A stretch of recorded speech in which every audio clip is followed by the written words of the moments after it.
Call the meeting to order, May 28th, 2020. Meeting of the AMATS Policy Committee is called to order. Current time is 1:31 p.m. in the afternoon. So, we're going to do a roll call. Ms. Solitel, are you on the line? Here. Excellent. Mr. John Wilson, are you on the line? Okay, I do not hear Mr. Whittleton. Mr. Shitty, are you on the line?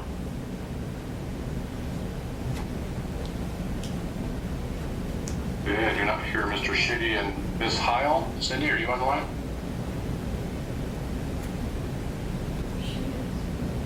And I do not hear Ms. Heil. So Craig, I only count Ms. Zoldatel on the line. Sir and myself.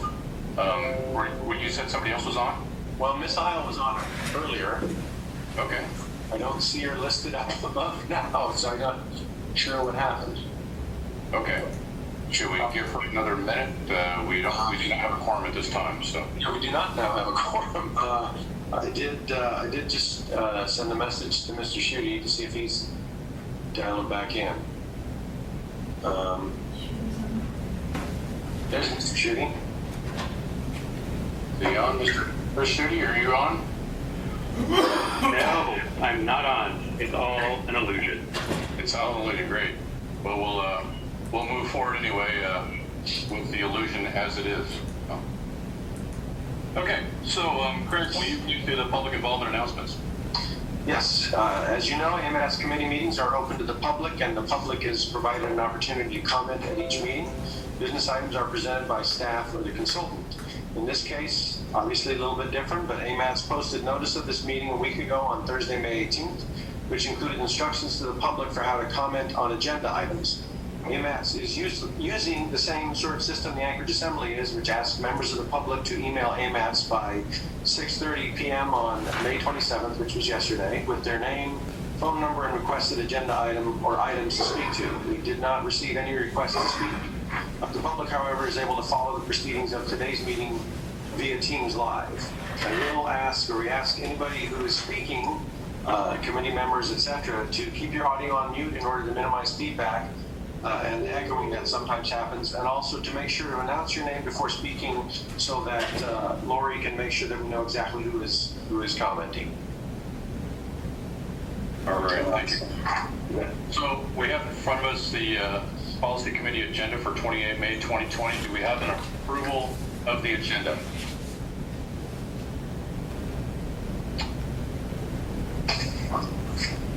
This is Craig Shooty making that motion. Okay, Mr. Shitty, you moved to approve. Mrs. Zalatel, do you second? Second. All right, thank you very much. Do we have any changes to the agenda? Are there any objections to adopting the agenda? Hearing none. Mr. Chair? Oh, yeah, go ahead. Yeah, I do see that Mr. Weddleton has joined us on the call. Mr. Weddleton, let the record show Mr. Weddleton joined at 1:34 p.m. Mr. Weddleton, welcome. Good afternoon. Okay, so Mr. Weddleton, we've just approved the agenda, and now we're moving on to the second item. We have before us the minutes from the January 23rd, 2020 for approval. Do we have a motion to approve the January 23rd, 2020 minutes? Weddleton, move to approve. All right, thank you, Mr. Weddleton. Is there a second? Mr. Shooty will second that. Thank you, Mr. Shooty. Any changes or discussions regarding the minutes at this point? Hearing none, any objections to approving the minutes? And hearing none, the January 23rd, 2020 minutes are hereby approved.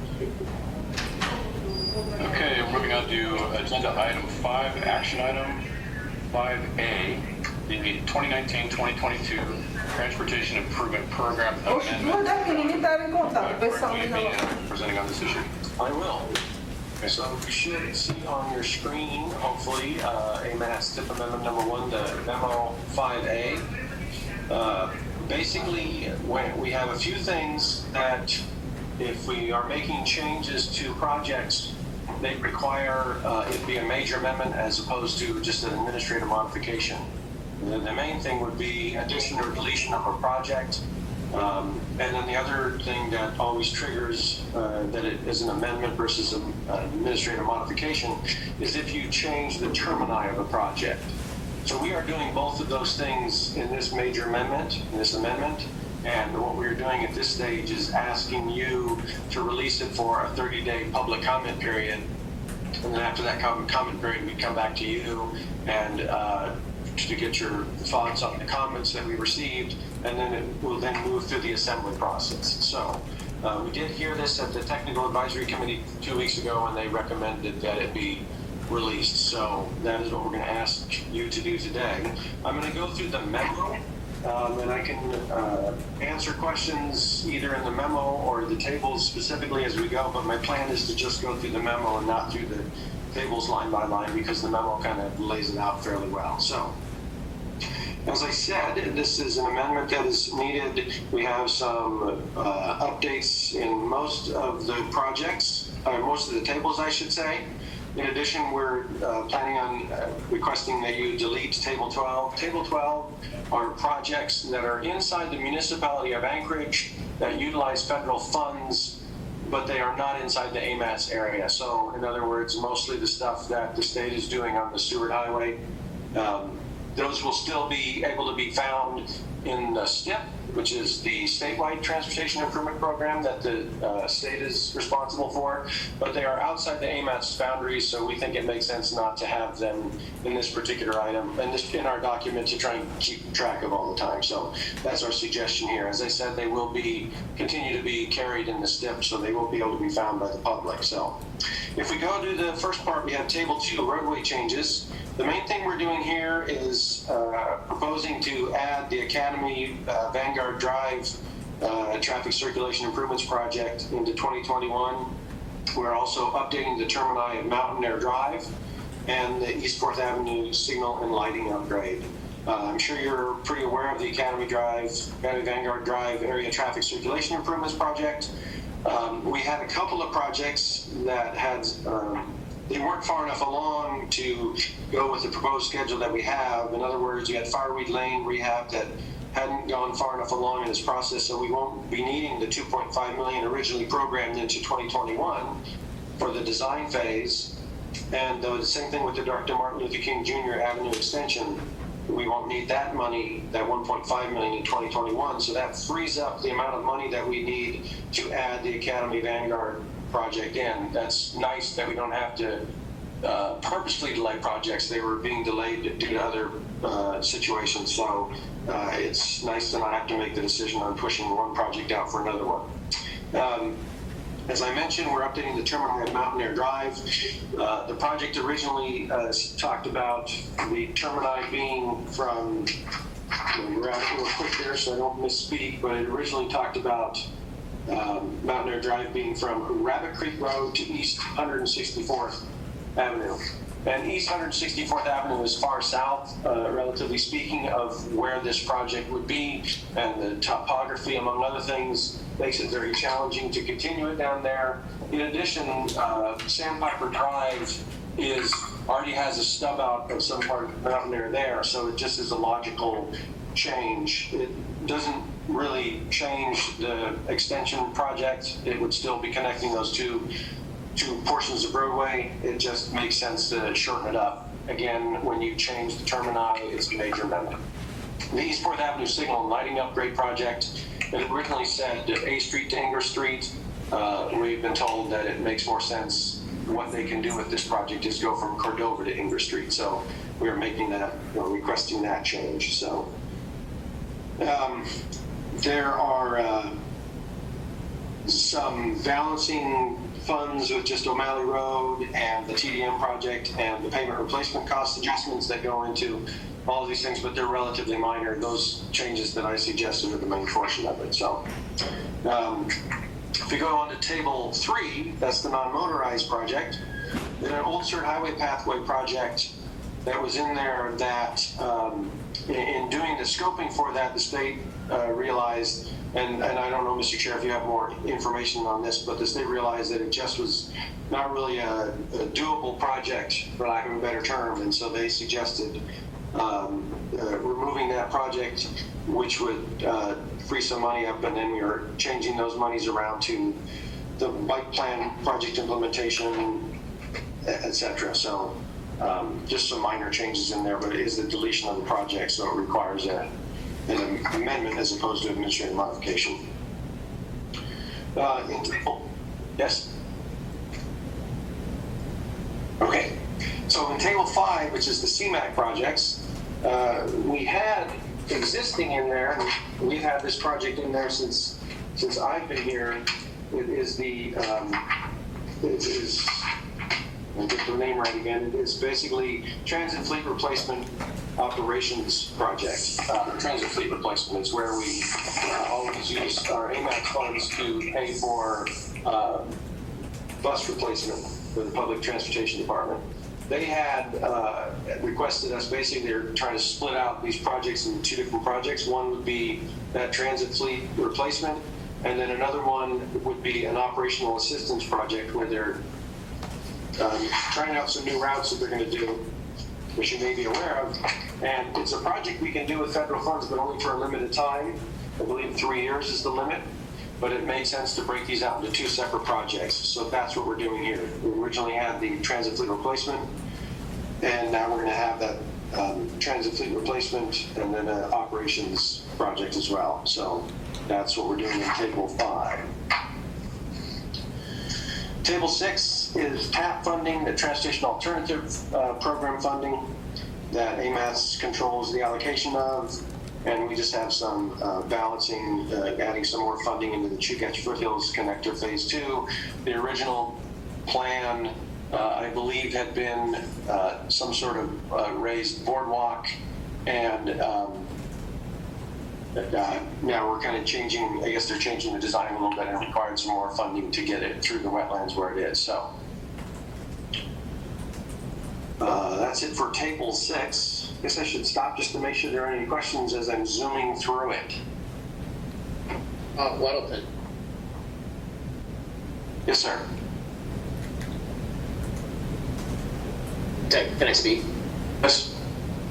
A question on, I guess we have 2, I can back up, but we're on this. So where's the money for the Chugach Foothills Collector Phase 2 coming from? The lot? Was something deleted? These are TAP funds. We get an annual allocation of that. And so the first time we did our TAP funds, we put out for a call for nominations and added all these new projects, or added projects to the TAP funds. Since then, we have used our TAP funds to just continue working on the projects that we have in there. So we have additional funding that we're able to move to this from the TAP funds. I believe that's the source of that. I'm not 100% certain that we're not grabbing some of the non-motorized funds out of table, what used to be table 3, but I think it's table 4 now. No, it's still table 2. That's right. Changed our tables around a bit, so. Hey, Craig? Yes, sir. Okay, quick interruption. Let the record show Cindy Howells joined the meeting at 1:42. Thank you. Okay, then I had one other back on Sandpiper.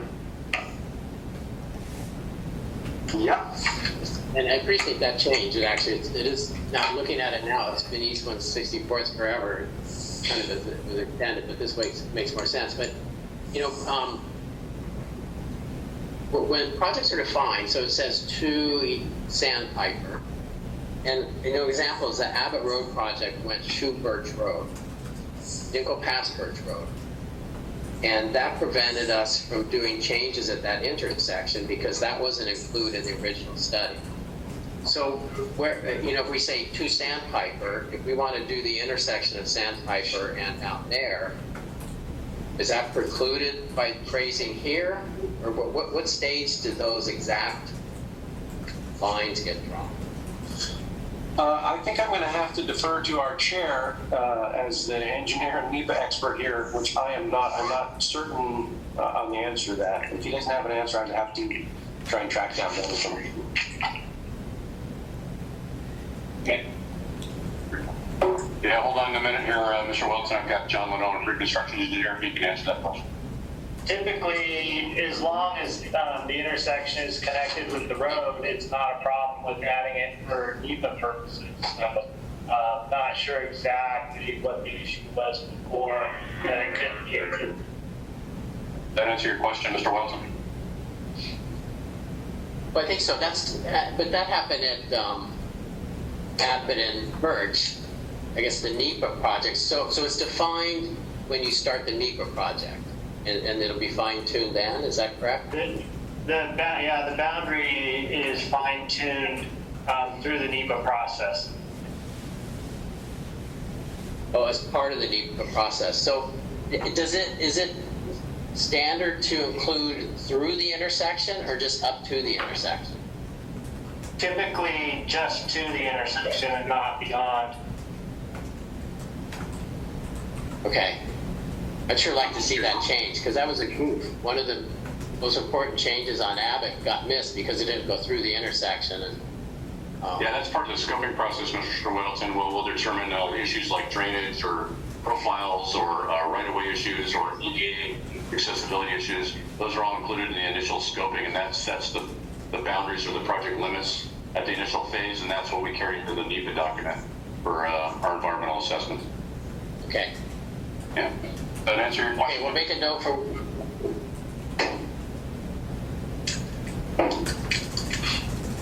Go ahead, John. Oh, I'm done. Thank you. Okay. Very good. Greg, go ahead. Sure. And just to note for the record also that Mr. Constant, Assemblymember Constant, who is an Assemblymember alternate to the Policy Committee, has joined us as well. All right, so This is Chris Schutte. Can I ask my questions now? Or I guess, Mr. Chairman, may I ask my questions now? certainly go ahead. Thank you. Thank you. I didn't want to interrupt, and I don't see how to raise my hand effectively. So going back, if you wouldn't mind, Craig, up to Table 2, the roadway project. I apologize if you covered this in your explanation, but I didn't hear it. What was the justification from the responsible parties on both the change in the 4th Avenue signalization project and the delay, or I guess the postponement of the right-of-way funding for MLK extension? I apologize if you covered this. I didn't hear it though.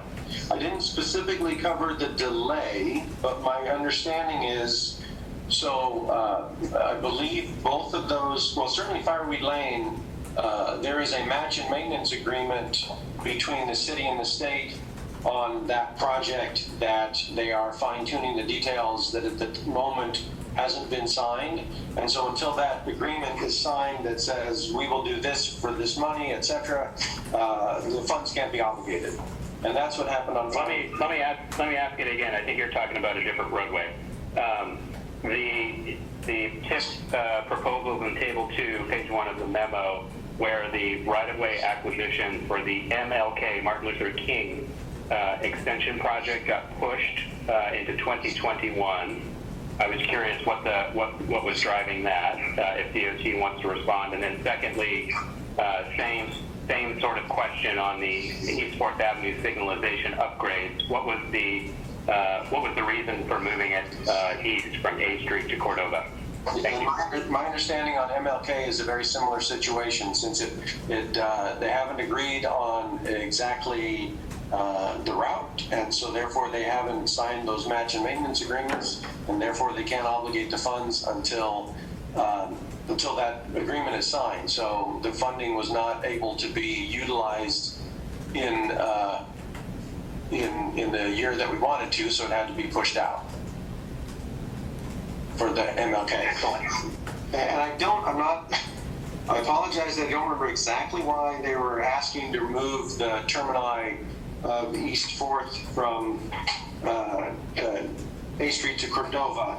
I believe that the city or state had already had some other work that was going to be done or to take care of part of that. I just know that they've asked that we change the termini, and they're not going to go all the way to A Street. Greg, I think I can speak on both of these points if you'd like. Sure. Thank you, James. This is James Darzik, DOT Planning. For the MLK funding, the project manager here in our office believes that the environmental analysis will take 2 years to complete. And as we can't open the right-of-way phase until the EA and the DSR are completed, he didn't think that there would be, it would occur before that right-of-way funding was programmed. So he has to move that back. And then concerning East 4th Avenue signal and lighting upgrade, the municipality had already begun design of a similar project between A Street and Cordova. And so to make sure that we don't run into any issues with the federal funding going towards a project that was done outside of federal guidance and regulation, we're proposing to shorten the termini so that the municipality can take care of of the section that they've already designed, and DOT would complete the rest of the project. May I ask a follow-up, Mr. Chairman? Sure thing, Mr. Schutte, go ahead. Thank you. Great. James, thanks for being on. Appreciate those explanations. A follow-up question on the Martin Luther King Jr. extension. Since I don't have the various funding tables open in front of me at the moment, are we currently in a design or a pre-design stage, and is it funded and at what amount?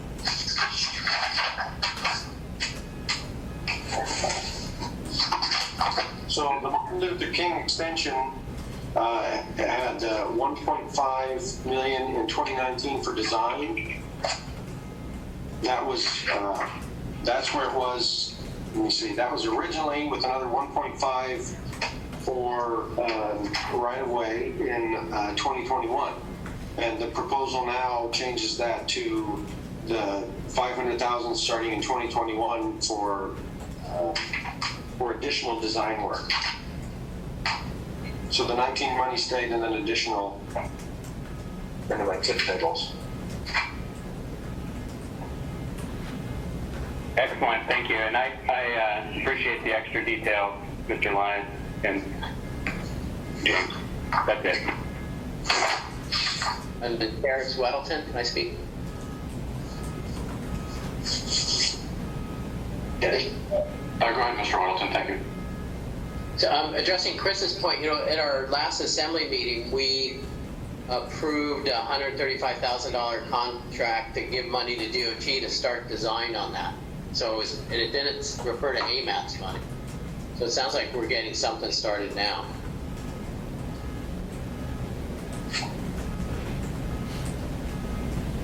Is that the 2019 funding that Craig referred to, Mr. Weddleton? Yeah. Is that what that is? Okay. Yeah.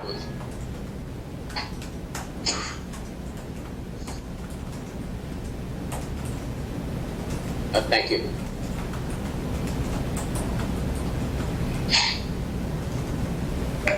Any other questions, or Greg, you can get going if no other questions are there.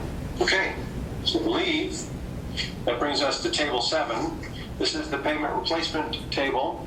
And basically, these are projects that are lumped into one line in table 3, the roadway section, just as a payment replacement, just a catch-all. And they're lined out here in table 7.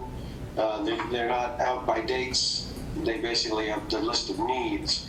And what we're doing here is updating those projects due to other ones being done and these ones ready to go. So you'll see in the table there, all those ones in red are new pavement replacement projects that are needed in both the pathway and trail and roadway. Plus we also have one change in the Fireweed Lane project at the top there. Originally was Arctic to, or Spinard to Arctic, and now it's Spinard to the Sturt Highway for the pavement replacement. So that's it for that table.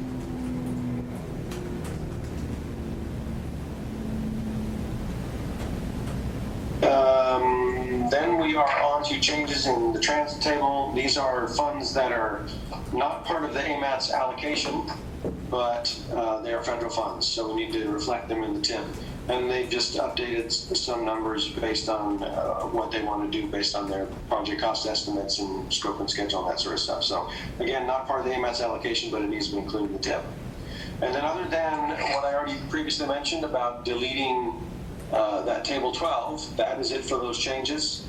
Again, we are asking you to release this for a 30-day public review. And the TAC 2 weeks ago recommended that release. I'm happy to answer other questions if you have any. All right, any questions or comments further from the committee on this issue? I don't have any, thank you. Okay. If there are none, we're going to... Oh, go ahead, Mr. Chairman. Mr. Chairman, this is Chris Schutte.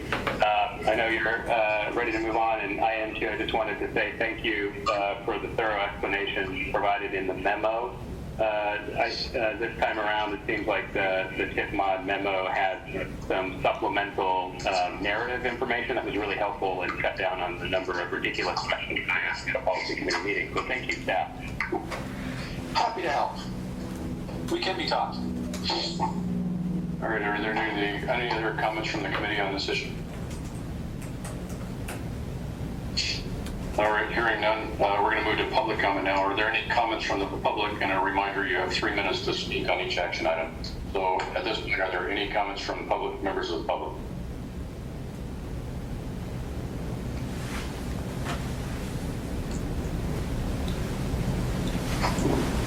All right, hearing none, what is the will of the committee? Move to release of public comment. Weddleton. Second? Okay, Mr. Weddleton moves, Ms. Hiles seconds. Moved and seconded. Are there any objections to approving the motion?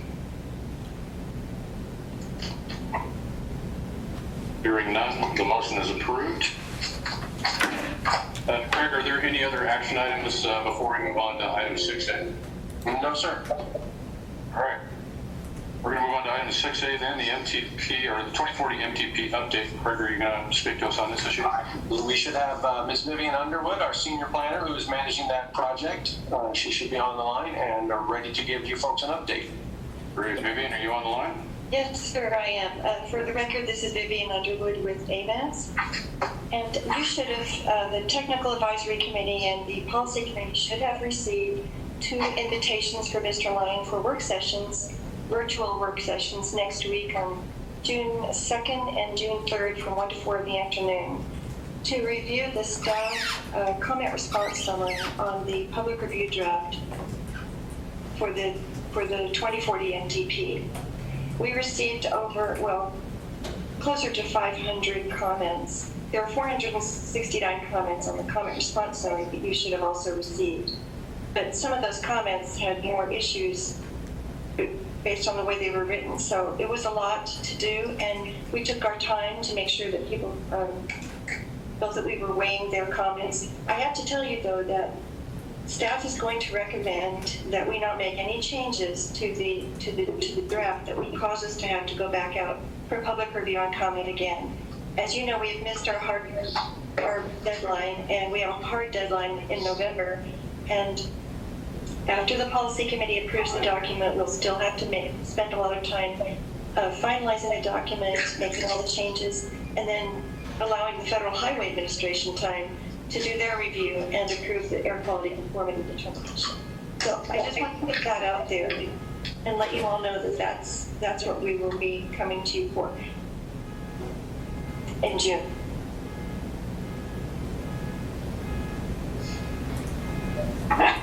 Okay. Anything else, Vivian? No, sir. Okay, great. Thank you. Are there any questions or comments at this point from the committee?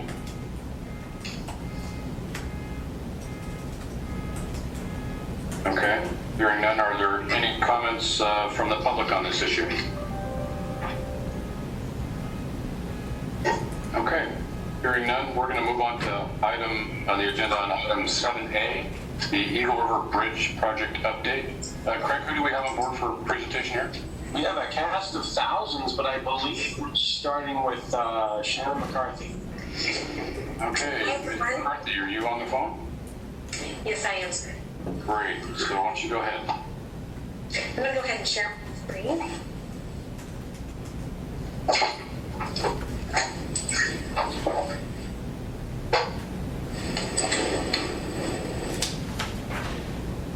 Can you see my... It's starting to load up. Okay, wonderful. There it is. All right, thank you so much. My name is Shannon McCarthy. I want to thank Chairman Young and members of the committee for the invitation to present today. I am obviously going to give this presentation. It's not a technical presentation, but I do have our technical experts on board here. I've got Tal Maxwell, who's the DOT project engineer in charge of this project, and then Paul Witt, the HDR project manager, who's assisting us. And then also online is Dan Peterson. He is the project manager for Kiewit, who's doing the construction. So with that, I will go ahead and we'll get into presenting the Glen Highway Capacity Improvement Project, also known as the new Eagle River Southbound Bridge. Let's see. I'll be right back. Slides going here.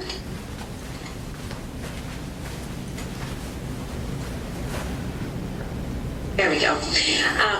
Carzilla is here.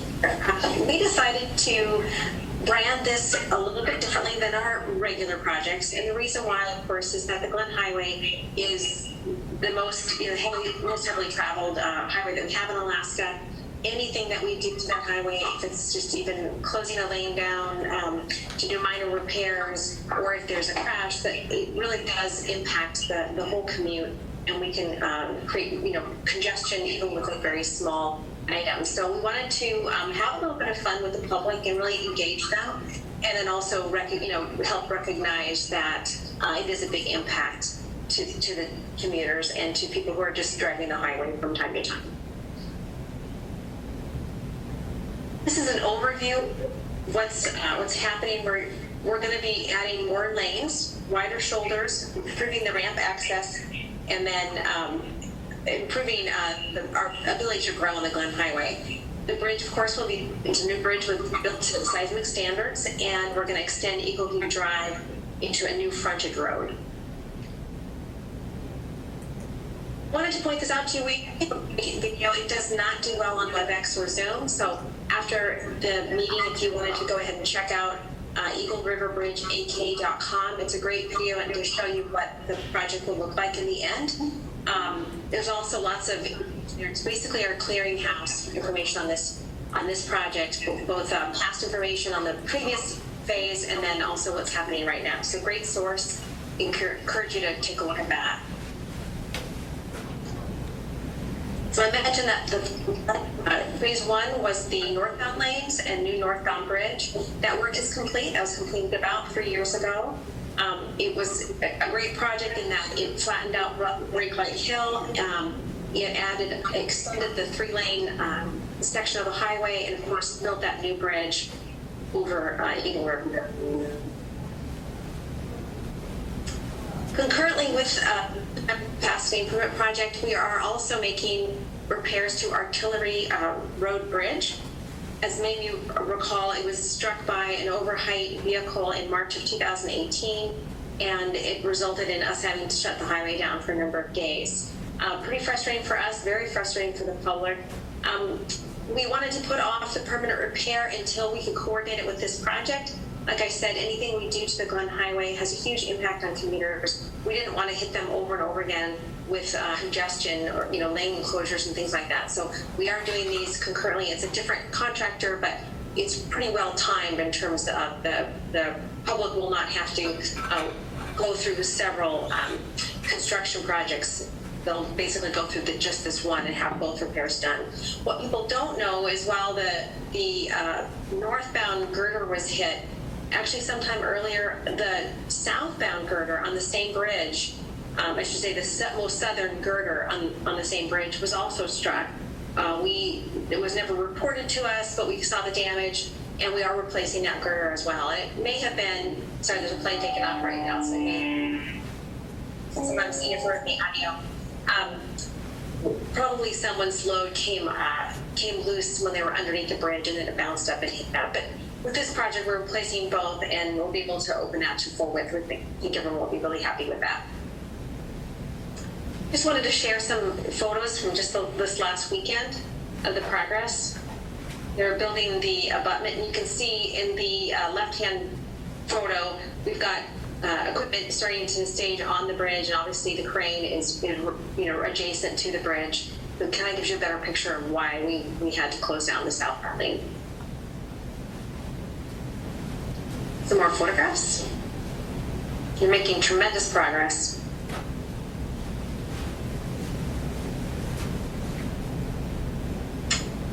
So traffic impacts, obviously, whenever we do something out there, it makes a big impact. And what we've done now, if you haven't driven the Glen Highway, we basically have both the southbound and the northbound sharing the northbound bridge. They are separated by a concrete median. And it actually went off pretty well on, I think it was May 10th when we switched the traffic. We are aided, an unfortunate event, but fortunate in some ways. Traffic volumes are down because of the statewide stay in place, but as traffic continues to build, we are going to see more congestion. So while it went off pretty smoothly on the first day, we do expect there's going to be more congestion throughout the summer as traffic volumes rise. So basically, the one nice thing about this project is that we have it now in the configuration in which it will stay for the most part. The southbound traffic, like I said, is been moved on to the northbound bridge in between Artillery and Highland, and then the southbound Glen Highway artillery ramp is shut down. So we will be building a temporary ramp, and that will be open in mid-June. The folks from Eagle River will be very happy about that. We're moving as quickly as we can. The Eagle View Drive frontage road remains open, but obviously we're still building the rest of it so that it can become that frontage road. So traffic impacts, I wanted to just touch base again. We actually did a lot of outreach on this. We wanted people to be aware. We wanted them to, understand that we recognize what a significant project this was to them in terms of inconvenience. And we wanted to emphasize that while it's painful now, it will really enable us to build a great product for them to enjoy for decades. We still are expecting slowdowns. There's obviously narrow shoulders through the project area. We're asking people to drive safely through the construction zone and follow all posted traffic signs. We haven't gotten a lot of complaints about the project until about this last week, and apparently Anchorage Police Department has been patrolling the area and pulling over people who are going over the 45-mile-an-hour speed limit in the work zone. Been some frustration with that, but I think that as people get used to it, that those will lessen. This is an overview shot of what the project will look like once it's complete. At the top, you obviously have the northbound lanes, and then right next to it, the southbound lanes. What you can see at the very bottom of the photo is Eagle View Drive. That's actually the current highway or current bridge, and that will become the frontage road. And the frontage road is really important to the department because when we had that March 2018 bridge strike, I think it was very demonstrative in terms of both the department and the public that we need to have redundancies in our system, and that this frontage road allows us to do that, and it gives us more flexibility when emergencies occur. I had mentioned fixing the grade. This is actually the profile of the northbound highway, but it's very similar for the southbound. It really will help drivers maintain speed as they approach the bridge, and of course it makes for safer winter driving, as if there is any ice or snow on the roadway, having a better grade will aid in driving. I already mentioned the frontage road. I think again, will be a great alternative route in case of an emergency. And then we'll have frontage roads on both the north and the southbound lanes. Getting the word out. We actually hit this one really hard, as I mentioned. This to the right is an example of some of the social media we did. We have our Navigator program has a very dignified look. We added Carzilla in there just to have a little bit of fun. We mailed out mailers to the majority of the Eagle River households and businesses. It was a little difficult to get news coverage, enterprise news coverage over the last couple months, but we did manage to work with both radio stations and the television on this project. We were doing traditional radio and newspaper ads, but we're also doing some new things like Spotify. The listenership on radio went down significantly during the stay in place, but things like Spotify, those really skyrocketed in terms of who was listening and when they were listening. So, and then of course we plan on doing many presentations throughout the community. Those all switched to virtual presentations, and so thank you very much for accommodating us. We'll go ahead and continue to present. Organizations give us that invitation. We do have some online resources. Like I mentioned, the Eagle River Bridge, AK.com is a great clearinghouse. We also have extensive construction information on alaskanavigator.org. And then, of course, 511 is a little bit of a shorter explanation in terms of construction impacts, but it does include all the road conditions on that. And both the folks that enter the information for Alaska Navigator also do it for our 501, so the information is very consistent. And with that, I just wanted to point out 2 project contacts for you. We do have a hotline. That number is checked by project staff. You can leave a message 24/7. They will get it. That number is up at the top. And then Tal Maxwell, who's the project engineer, best way to reach him is via email. And that's tal.maxwell@alaska.gov. And with that, I will open it up for questions, and we can have our experts answer those.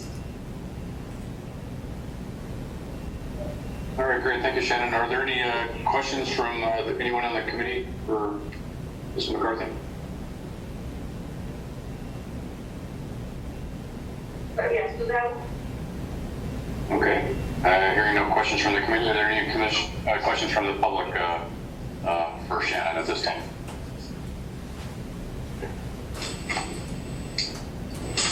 All right, hearing none. Shannon, is there anything else you want to let us know about the project? No, just going over really quickly. Hewitt's been a great partner, and we're pretty excited to get this thing built. It will be opened in fall of 2020. Great. Thank you, Shannon, very much for your presentation, and to you and your staff. Thank you. All right. All right, Craig,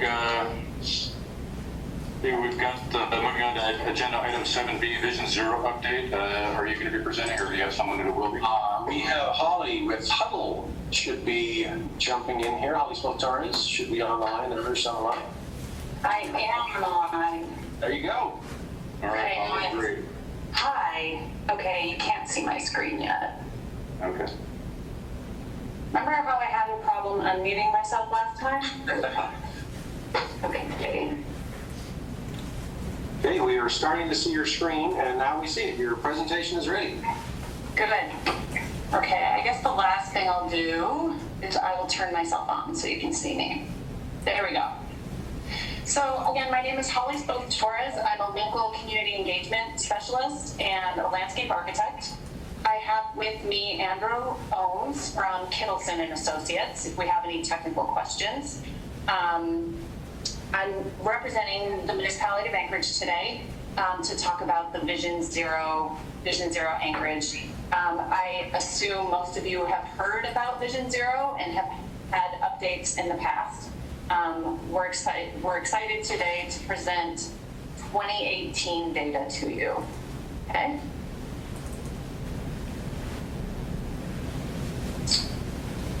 All right. So I think you can all reflect and think to yourselves who was involved in a crash that you know. I think we probably all have people in our lives who have been involved in a crash in Anchorage.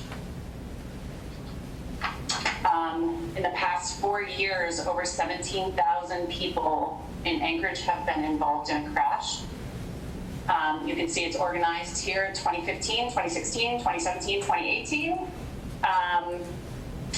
Fatalities are trending up in 2018.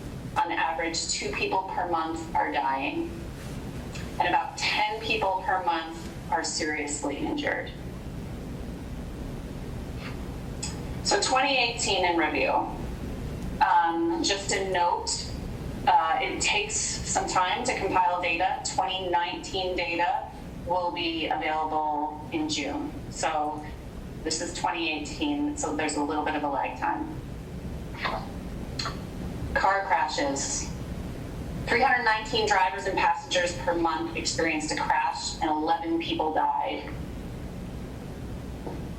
Pedestrians, people walking, 12 people per month were hit, 9 people died. Biking, 8 people per month were hit on average in 2018. Good news is in the last 4 years, there have been 0 deaths related to people on bikes. Motorcycles, 79 crashes in the few months that most motorcycles are on the road. 4 people died. In 2018, what the data tells us about our most vulnerable road users, and what I mean by that, it's people on bikes, it's people on motorcycles, people walking. There's less people who are pedestrians and bicyclists and motorcycles on the road than people who are in cars, but they're being injured and dying at a higher rate. So vulnerable users are overrepresented in our transportation system, and they're most impacted by crashes.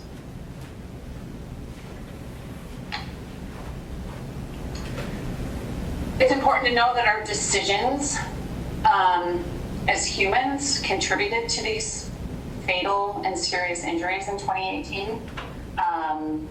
This data is from police reports and self-reporting. The point, again, I'm just going to say it's about our own behavioral choices. The thing that most transportation professionals agree about here, though, is that they believe that improper crossing may be overreported and distracted driving may be underreported.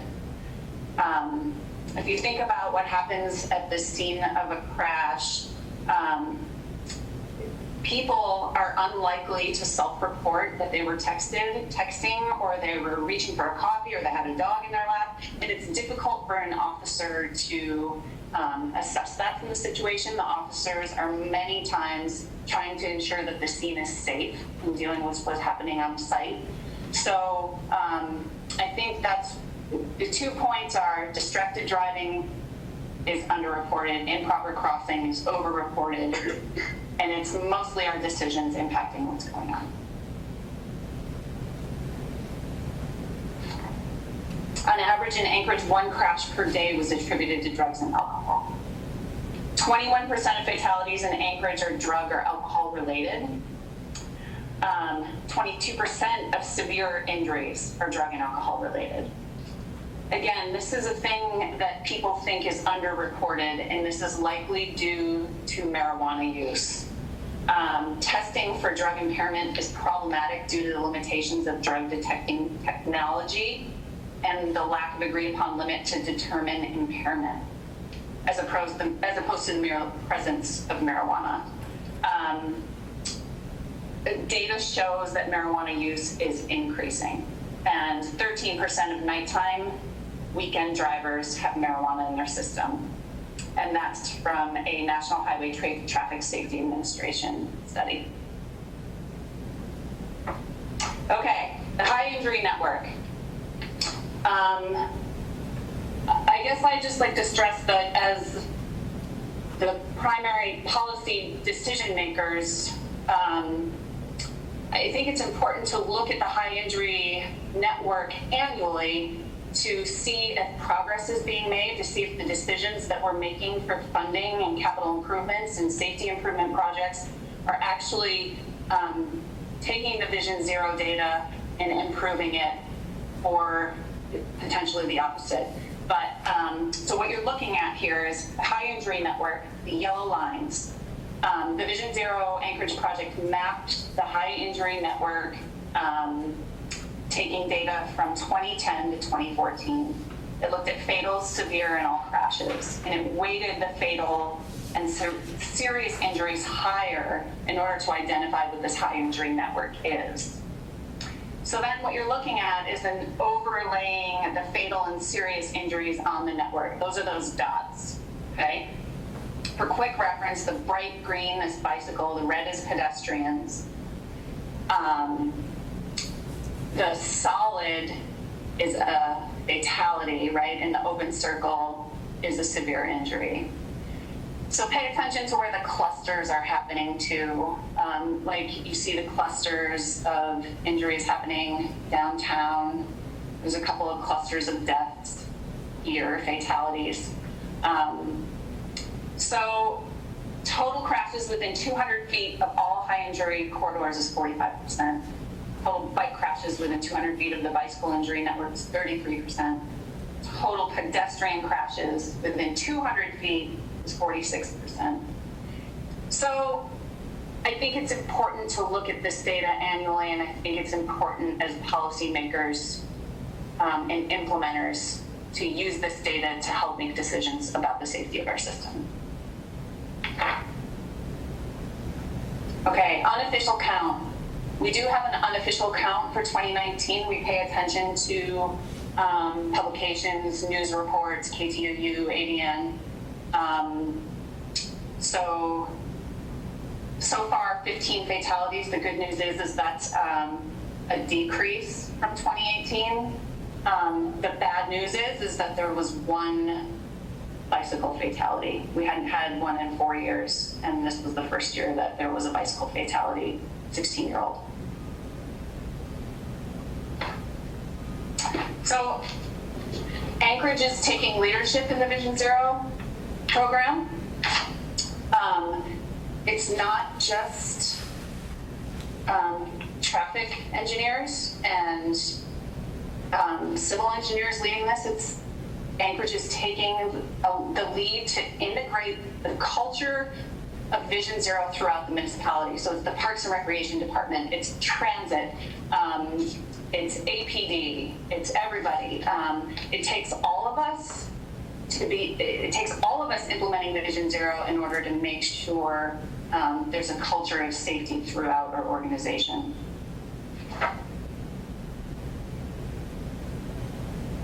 So in 2018, Anchorage established a core team of internal municipal agencies all across departments. There was a steering committee which included internal and external agencies. There were half a dozen educational presentations. There was an intercept survey. There was an annual report. The traffic department kind of adjusted the way they did their annual reporting based on some Vision Zero concepts. There was a communications plan. There was training for NOA staff. And there was a demonstration project by installing a temporary roundabout at Denali and Fordia. Finally, I'd like to report that the Department of Health and Social Services, the Alaska Physical Activity and Nutrition Unit, has stepped forward as the primary funder for Anchorage Vision Zero, and the funding is committed for more than just 1 year. So we want to thank the state of Alaska for that. I guess I like to, again, from a policy perspective, I like to talk about this slide because collisions are expensive. On average, just one fatality costs public agencies over $1.5 million. But then when you report, when you add in other things like court costs, police overtime, EMT use, road repairs, disability payments, loss of productivity, auto insurance companies adjusting their predictions of risk, people think that can add up to almost $4.4 million. So I guess the point that I want to make here, and I understand it's controversial, is that, and this comes from a study by an organization called Cambridge Systematics, the cost of a crash is much higher than dealing with congestion. So this specific study accounted for $164.2 billion of a cost of crashes. And so when they did the math, they looked at the annual cost per person that would cost the taxpayers about $1,000 compared to $430 per person annually for congestion. So I like to put it in perspective, understanding that it is controversial, but from a policy perspective, I think this is an important point to think about, whether you agree with it or not. Again, finally, there's no one solution. Everyone plays a role in making our streets safer. Whether you're the person on the bike, you're the person in the car, you're the policymaker, you're the engineer, you're the Parks and Recreation Department, you're the police officer. Everyone plays a role. We all. When our roads are safest for our most vulnerable people, they're safest for all of us, and that's an important thing to remember. Thank you, and thank you to the state of Alaska for the funding. And I guess with that, I'll take any questions, and Andrew will help me if we need. Great, thank you, Holly. Are there any questions from the committee for Holly on the Vision Zero? Mr. Chairman, this is Chris. Just a quick question, I believe not for Holly, but for Mr. Lyon. I'm not looking at the online agenda, but was the presentation that she just gave provided in our online agenda, or can we get it afterwards at top? We can get it. I don't believe that I received it ahead of time, but No, I can quickly wrap it up for you and send it to you, Craig, so you can distribute it. perfect. Thank you. No worries. Thank you. Great presentation, Holly. Thanks, Chris. All right, thanks, Chris. Are there any other questions from the committee for Holly? All right. Chairman, I'd like to ask a couple if it's okay. Oh, sure, go ahead.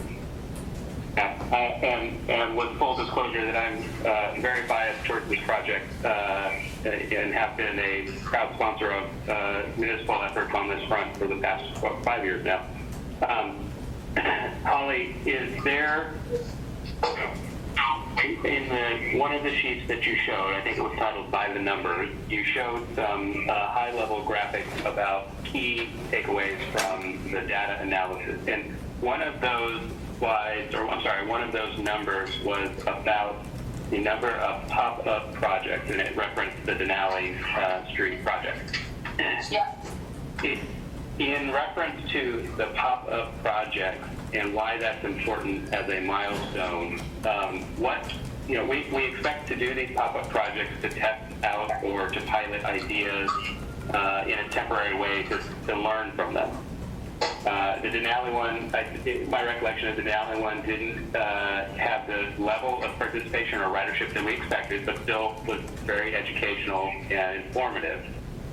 Thinking ahead to a future, like this summer, for example, where there's a very proactive discussion amongst community development professionals about the opportunities of temporary reassignment of roads or closures of roads and turning those roads over to other types of activity, including non-motorized activities. Do you see an opportunity for Vision Zero for this project and for this team to pivot a little bit and look at ways that they might partner with some of those entities or agencies that are going to implement temporary road closures? And if so, what should we do? What can we learn if we have the opportunity to partner or piggyback on a road closure?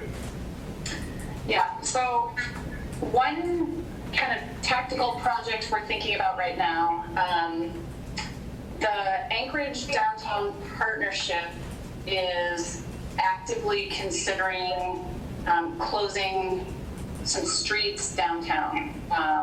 Right now, I think they're considering G Street. I also know that the Vision Zero team has started initial conversations, partner with the Downtown Partnership to paint sidewalk crossings. And I don't know if we've landed on a location yet. I think ideally you would want a faster moving street, but I'm not sure we've made that progress yet. But Vision Zero demonstration projects across the nation, actually across the world, have used painting of asphalt and crosswalks to both slow down traffic and draw attention to the fact that there's pedestrians using that space. So it's not just white stripes identifying where the pedestrians can go. It could be a colorful rainbow, or it could be whatever the community wants it to be. So that's one idea we're thinking about right now, and I think it's because the downtown partnership has made some progress in thinking about closing some streets temporarily. Andrew, are there any other projects in consideration?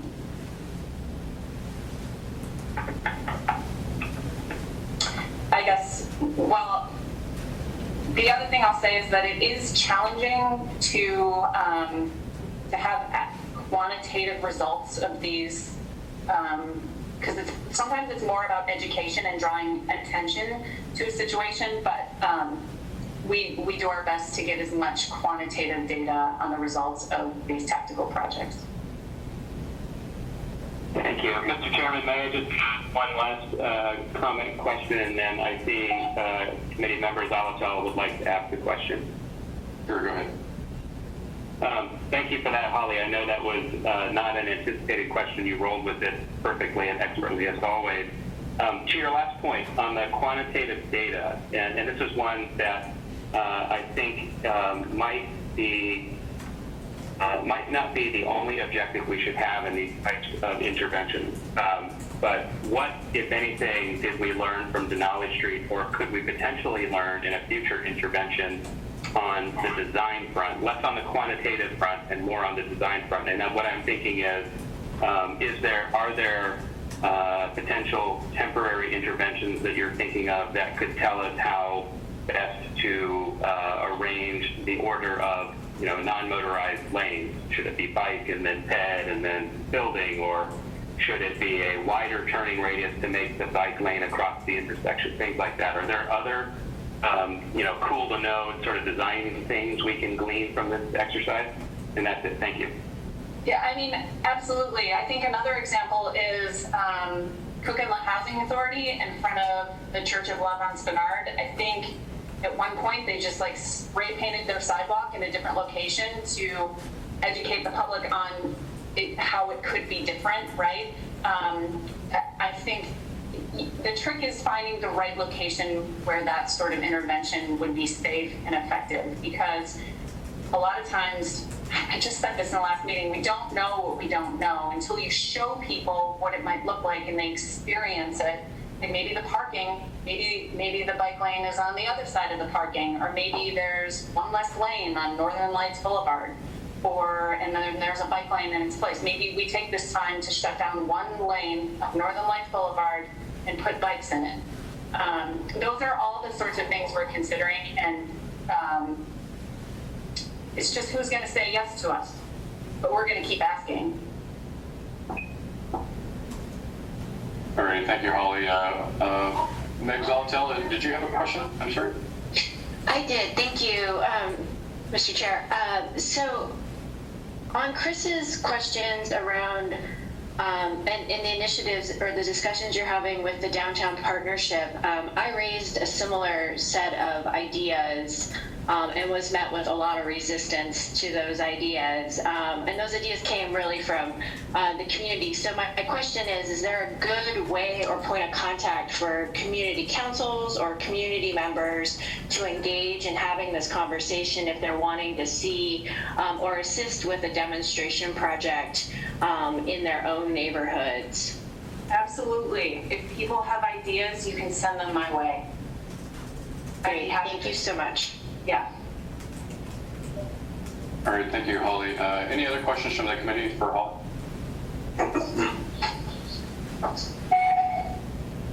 Okay, hearing none, are there any questions from the comments? Or sorry, any questions or comments from the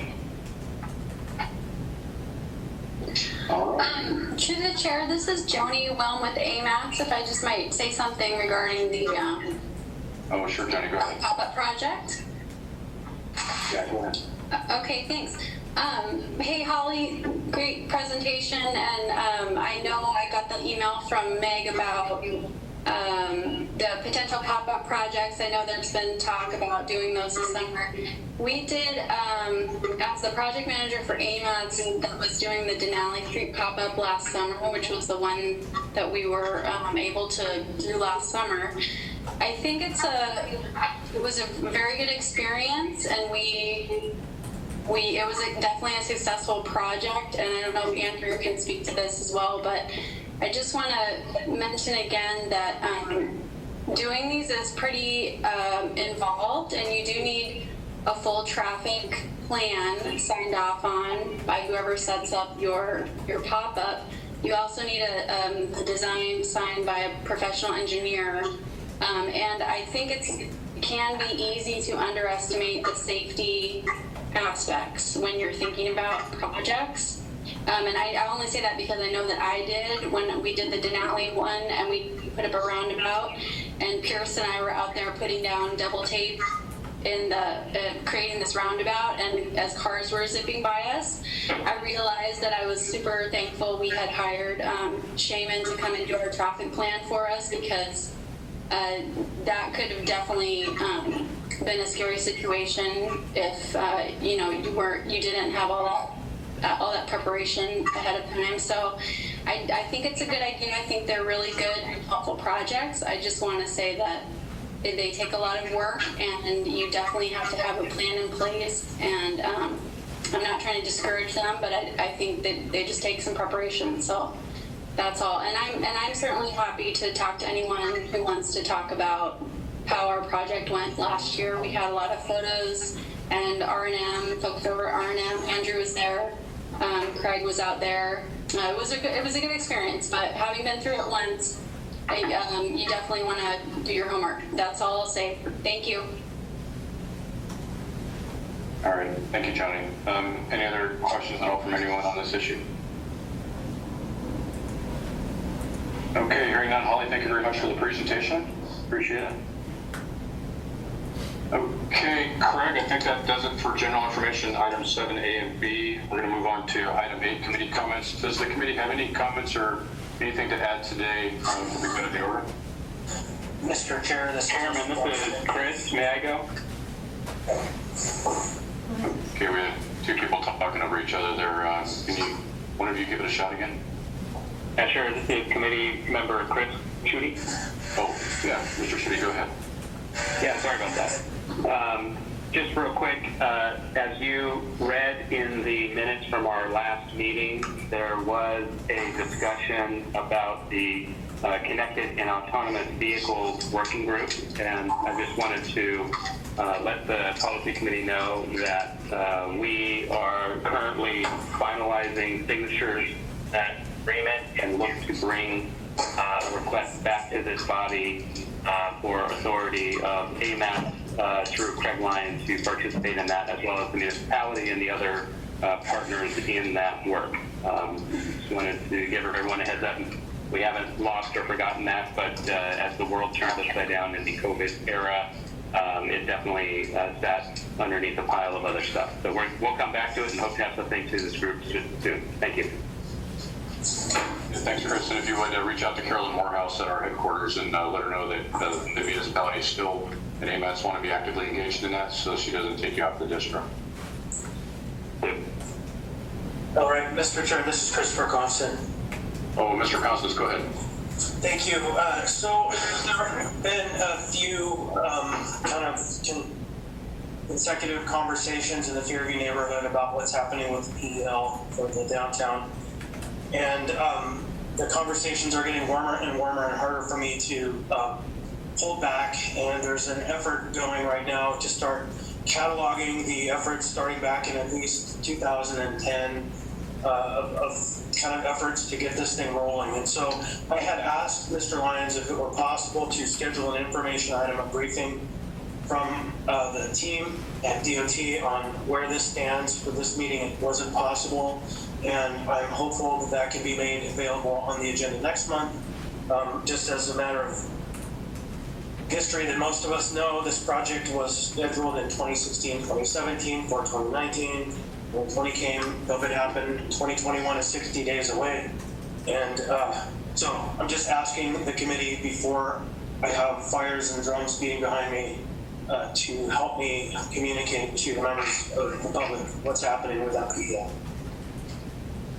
All right, Craig, do you want to give a quick status on your coordinating with DOT for getting a presentation on that?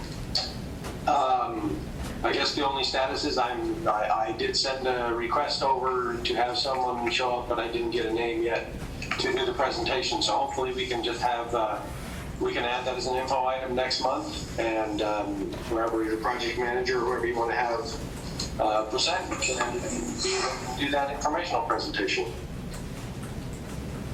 All right, sounds good. Craig, if you would coordinate with Todd Van Hoek, he's got the RFP on his desk right now for going out for contract for that PEL. Constance, I think it gives you, I know, just a soundbite of an update, but we can talk with, Craig, you and I can talk with Todd here the next week or so and see if there might be an opportunity to do a quick info update at the next AMATS. Okay, that'd be very helpful. Thank you very much. Okay, are there any other comments from the committee for the good of all? Okay, hearing none, are there any public comments at all on any of the issues or anything else related to AMATS? Okay, hearing none, we're going to go ahead and move to adjourn. Is there a motion? Mr. Chair, before we get to that, can I have one quick item? Oh, sure, go ahead. I should have mentioned this earlier when she gave her presentation, but some members of the committee may be aware of this, but Ms. Underwood, our senior transportation planner, has put in her notice to retire, to spend more time with grandchildren, etc. And so we're very happy for her. She has been by my side since I started and before then, so she's been absolutely the rock in our organization. So we'll be sad to see her go, but very, very happy for her. I just wanted to embarrass her just a little bit. Thank you so much. What's your last day? June 30th.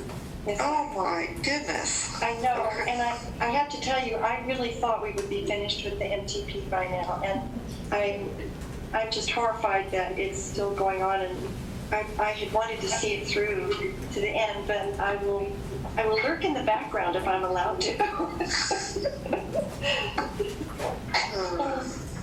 I'm jealous. Well, Vivian, congratulations and thank you so much for your years of dedicated service. It's been great working with you, and I hope you enjoy your well-earned retirement. So thank you. Thank you so much. I do appreciate it. Great. Okay, upon that, any other last-minute alibis from anyone? Okay. I know I'm not retiring for a few more years, so is there a motion to adjourn based on that? Move to adjourn?